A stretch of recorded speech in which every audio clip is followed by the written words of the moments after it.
Ladies and gentlemen, from Canada, your reigning defending classic physique champion, Chris Bumstead. The Canuck. And might I add, the stash is a little thicker this year. It does look a little thicker, yes. Very Freddie, the singer from Queen.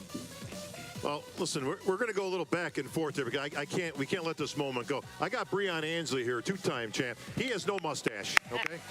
Listen, clean shaven. He says he did not lose by the mustache, and he's going to prove it this year, Chris. He can try. No, and it's no mustache, it's no fro. It'll be straight up physique and a complete physique for sure. Bob, this is the apples and oranges type of a thing, because the physiques are not similar. They're very different. No, listen, and that's what makes it tough for the judges, because they've got, listen, what's classic? Is classic a look? Is it the physique? Is it a combination of both? Breon, you got beautiful lines, man. Obviously, there's a reason that you won the title. But you're right, Chris. I mean, he's 6 inches taller than you. He's got the hair working, you know, and the whole thing. It's apples and oranges. What are you going to give to the judges that they can distinguish and get that title back in your pocket? I'm just going to outpose. I think it's outpose, Chris. It's just not about my. Where's he weak? Where do you get the champ? Oh, I get him everywhere. I get him everywhere. I'm more complete. I have a more superior physique. From head to toe, and it's just about displaying it correctly. But first and foremost, let me thank, I would be remiss if I didn't thank Jake and, Tamer and the Olympia staff and committee. I know it was an arduous but yet courageous move to come into Orlando, and I'm very grateful to you guys, very grateful to you fans and supporters for following us here. You guys, make us, and you guys are everything to us. Thank you guys so very much. And we get to display our hard work, and we're very grateful, I know all of us are, to put it on display finally for you guys at the end of the year to finish this year off very, very strong. But back to you, Dan.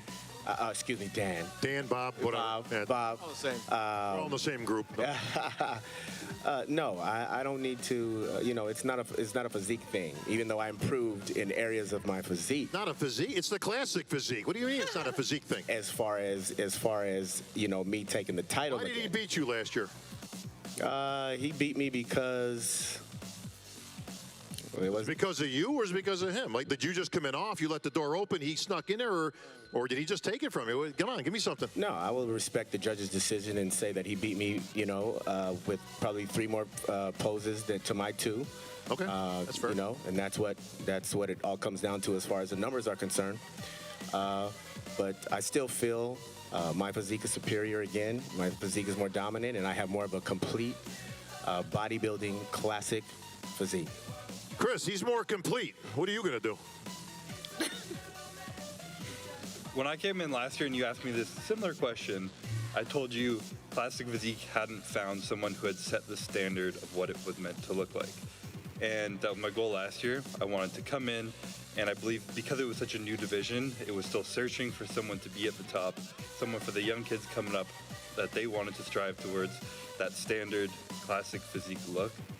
I showed that last year, and I was young, and I was not complete. I was not 100%.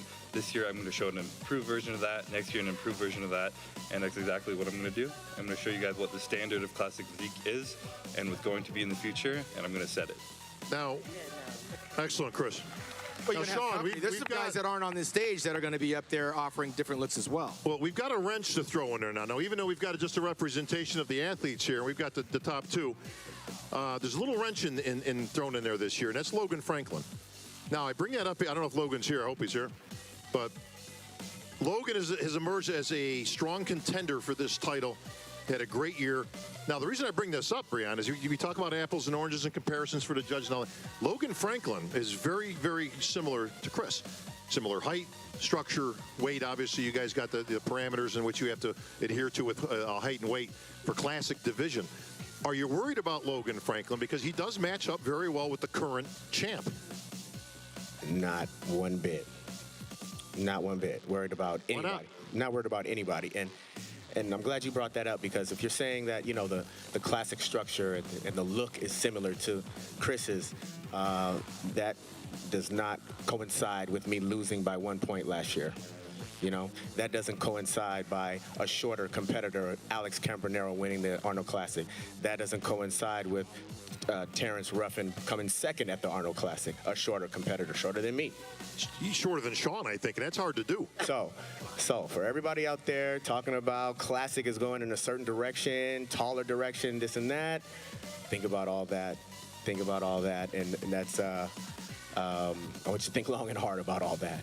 And then, you know, the tides are going to turn again Saturday night anyway to a shorter classic competitor in Breon Ansley. So there we have it. All right. There we have it. Well, Bob, let's give the champ the last word, because obviously Always.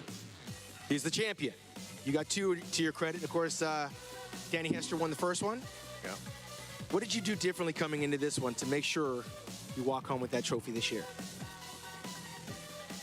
I mean, first off, I'm just fired up to be here right now. I'd love to be stern like Phil Heath over there, just glaring into the crowd, but I'm too excited. I can't have my smile, and it feels damn good to be back as the champ.